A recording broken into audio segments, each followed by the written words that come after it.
I think, yeah, the crypto space is its own worst enemy. And Mm, yeah, because like at the moment we feel a general uptrend in actual cryptocurrencies, which have actual traction in the real world, like Bitcoin and Ethereum and all like the stuff you find in top 100 mostly. You start seeing this pattern where people are getting back on the crypto bandwagon of, hey, how can we make the most money yeah. out of this? And that's where the memes start coming in now. And I'm not sure how this was in the past, but for sure the past couple of years we've seen it. Like that's the reason why coins like Doge and Shiba and Bonk will always do well, because people are using this to just start making money, and they go for these quick pump and dumps, and it's getting actually I, more and more ridiculous than you would have thought. Because in my honestly, opinion, you expect some form of regulation, but apparently it just doesn't really happen. It's still a decentralized I, circus. I feel you're mixing two things, and I only realized this like a couple of weeks ago. I think you're mixing pump and dumps with meme coins per se, right? I mean, a meme coin doesn't necessarily have to be a pump and dump. I mean, we assume it is, but in my opinion, a lot of meme coins are actually pretty fucking honest because they're not claiming to be anything else but a meme coin. And yes, that is not a get out of jail free card for being a fucking scammer and a motherfucker. But people know what to put their money in. Yeah, It's a meme coin. that's And true. and that is essentially a crypto lottery ticket. It kind of What is indeed. Yeah. what I find more troubling and disturbing is what I said earlier, right? People just posting an address like, okay, I'm going to start this coin. We're going to call it, I don't know, and just send me Sol and you can get into pre-sale. That is more than a leap of faith, right? There's not even a project there, but even then, people's eyes are open. Um, but there are also the meme coins where there's a coordinated group behind the scenes, um, just inflating a token, creating a narrative, and then dumping as soon as there's some volume coming in. And it's a thin line, but to me, still the most disturbing shit to me is,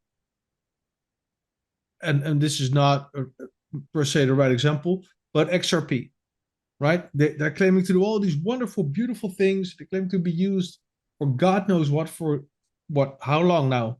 10 years nearly? And they're not doing anything. And that's just plain lying, if you ask me. And I'm naming XRP now, not necessarily the best example, maybe, but that was top of mind. But there's a ton of other projects that claim to provide all this utility and all these world changing, paradigm shifting uh, Features. features, Yeah. but there's nothing. There's just quote unquote 200 people working on something that will never get off the ground, likely. And I think that's worse than meme coins, to be honest. But yeah, it's getting a little bit crazy out there still, and most of retail is not even here. And this is not necessarily my opinion. Um, I quote Roel Powell again. One of his latest late night things he does. It's like there's almost no social um, volume on Google, on the Play Store, right? Looking for Yeah. crypto apps like Coinbase, Kraken, and so on. So retail's not even here, and and that is also why a lot of people on the this pre-happening pump is a trap side of things um, are still super bearish, and you can actually notice that there's so much fear in the market still, even within seasoned crypto owners, because of this pre-having unprecedented Bitcoin all-time high pump. Yeah, you can quote me on that. Because this has never happened before. And if this is institutions are evil. They are pumping the markets now so they can dump on us and steal our Bitcoin before retail is in or when retail gets in. Stuff like that. I don't think that's the case. I think that because of that thinking, a lot of crypto bros just keep on trying to overanalyze what institutions are doing. We know fuck all about what they're doing because they keep it under wraps. We expect something to happen because we see something on chain. I think the catalyst in my book was there were no ETF inflows for a day or two, whatever. I think it was even over the weekend. And CPI, right? The consumer price index. The Fed could become hawkish again. Yeah. And maybe they're not lowering rates. A combination of those two things. And we, the crypto bros, still hold the vast majority of Bitcoin. So we can easily create a cascade by selling. And every fart that we feel coming, we post on X. And we just retweet. And we barely think for ourselves. So it's just our own tiny circus that's in. I feel that is the case. I feel that we are just fucking ourselves over and over again. And yes, it's market psychology. And yes, things need to cool off and RSIs and God knows what kind of confluences and lines and things we have. But we keep on forgetting that, and this is also for Quant, that our negativity on whatever has an effect. It has a butterfly effect, right? If we keep crying, fucking Quant, not doing anything, and we don't hear anything from the team, blah, blah, blah, blah, blah, which is obviously not true because the team has been very active on LinkedIn. Don't look on X anymore. They're on LinkedIn. They're liking, they're sharing, they're being quoted. They're writing articles. So there's activity galore. And all the partners are also very active. But if we keep on posting that there's no utility, that staking is never coming, and so on, what do you think will happen with price? Same with Bitcoin. If big following social media influencers keep on spouting stuff like this is not going to last, I'm buying Sol, it can go 100x in a day. What do you expect people do when they smell a little bit of fear? Obviously, they're dumping. Obviously, they're going to greener pastures. And to a degree, rightfully so, because most people don't do research and they don't have a clue what they're doing. Am I panicking? No, not at all. Am I buying shit? Yes, I bought some meme coins. I also got some Get, right? They had a rebrand coming up. This is for ticketing, event tickets, Formula One, concerts, stuff like that. They're trying to free the world of Ticketmaster and the cabal that is behind that. I thought it was a good cause, which is interesting. And yeah, I threw a couple of hundred left and right into some shit coins, right? Things like DGen. I will talk about that in a bit. I got some higher. What was another one? Forgot already. But there are some things to play around a bit. But a correction like this doesn't matter, right? Quant between 100 and 130, up and down, back and down. It's truly irrelevant for what is going on and what is coming. And as long as you keep your position there, why worry about all the noise? And even if you're underwater, right, for a while now, which a lot of you guys are, I know, 2 years is a long fucking time to be underwater. But if you start spouting negativity and just spreading quote unquote FUD. And yes, I know you're not calling it FUD, but every time when we go up to 120, you're like, oh, in a week we'll probably be down back to 100 again. Yeah, that is FUD as well, right? And I know it's just venting and sarcasm and cynicism. Um, with in a funny way, right? But it still has an effect on people. And I think a lot of people still don't get that. And I think that's the same with the Bitcoin, and it's the same with everything. Um, everything has an effect, right? You cannot pick on the same boy over and over, And even if he knows it's a joke, and not hurt his feelings and damage him long term. It's not how it works. And it also influences other people. Because other people think something of you, other people might join in, don't know the relationship you have with that person or with this token. It is what it is. Rant over. yeah. Um, And cut. Yeah. but yeah, what can I say? It's kind of really difficult to chart this, or at least interpret this current state of affairs in the market. Yeah. I feel like we're going all over the place. I'm into certain trading groups, or at least groups of chats where various cryptocurrencies are being discussed. And I feel like the sentiment is going literally in any direction on both sides of the aisle, right? So indeed, you have these post ETF thinkers who believe it's only up season for the coming 2 years. And then you have the classic crypto crowd, which is like, yeah, but this probably will front run the halving event, and then we'll have to see where this goes. And I feel like I'm personally somewhere stuck in between. Like we're seeing all the shenanigans. Sure, Bitcoin is doing well because of, well, institutional inflows, I think, and just people in general being drawn back into Bitcoin. So lots of people, well, green candles attract more green candles. And I feel like some other cryptocurrencies are doing well too. But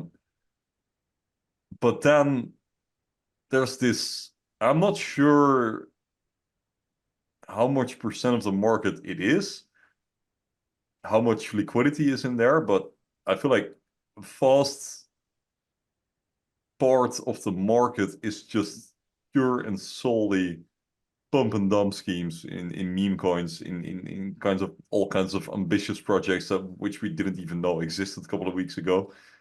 And I feel like that is where a lot of classic crypto people go in times like these. And that's where I'm usually not going. So I really don't know how I should interpret this, right? So I feel like if you're entering that casino of being in memes, being in all kinds of projects which claim to be doing all kinds of things with a Chinese office somewhere because you saw a photoshopped image, probably, or not even Photoshop in it today, because you saw some AI image and it seems credible.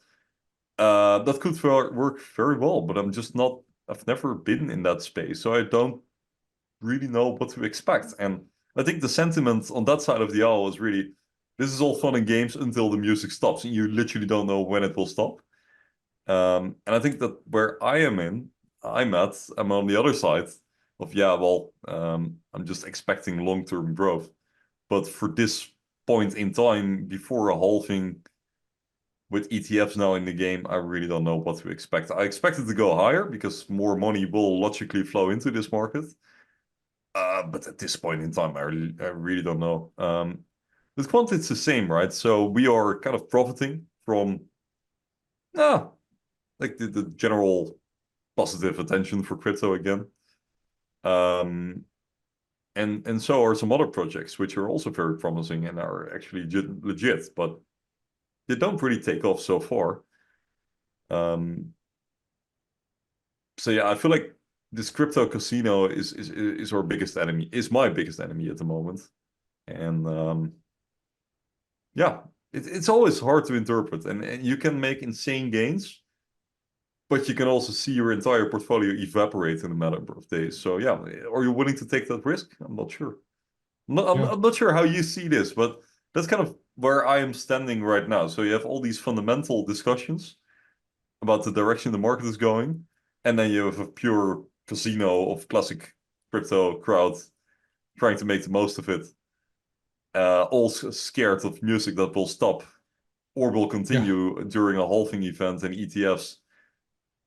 You cannot predict it. You can literally not Yeah. predict it. I feel like, And I think you're hitting the nail on the head, right? Everybody's on the edge of the seat because everybody's over invested in shit they shouldn't be in yeah, because they exactly. want to be, yeah, they want to be in different projects, I but feel like, most of those projects have been just stagnant for a while, right? No news is bad news in crypto for some stupid fucking reason, and people just go for greener pastures. And I said it once, and I'm going to say it again: we are going to lose a lot of comrades, more this run than ever, because the people that need it most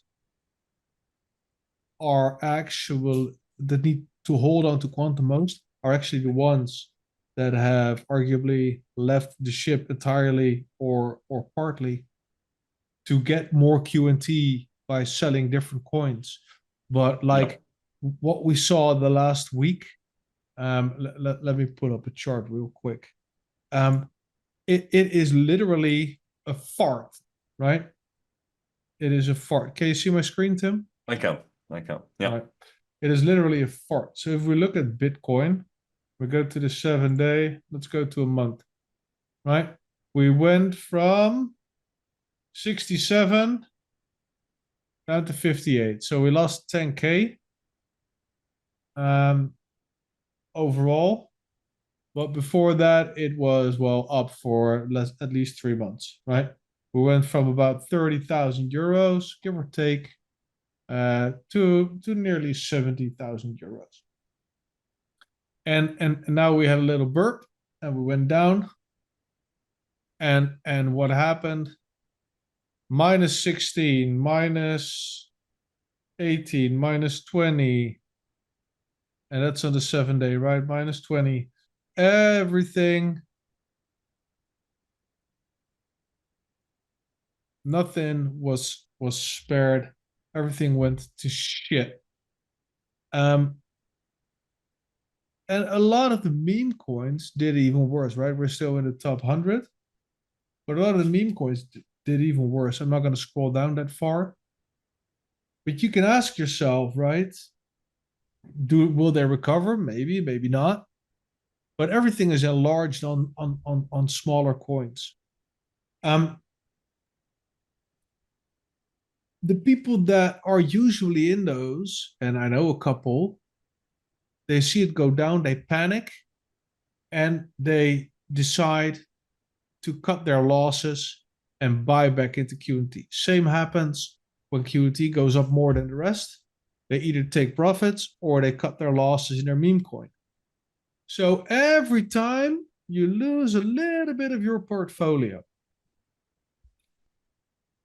And that's just what happens. That's what happened in 2021, right? When we were a stable coin at 40 for a whole month and a half. And now we're a stable coin for a year and somewhat more. Um, People get impatient, people go to shit coins. Somebody farts in the market, meme coins take a dive because everybody is overextended, everybody gets scared, and they want to flee back to their projects, and the cascade and round we go. Yeah.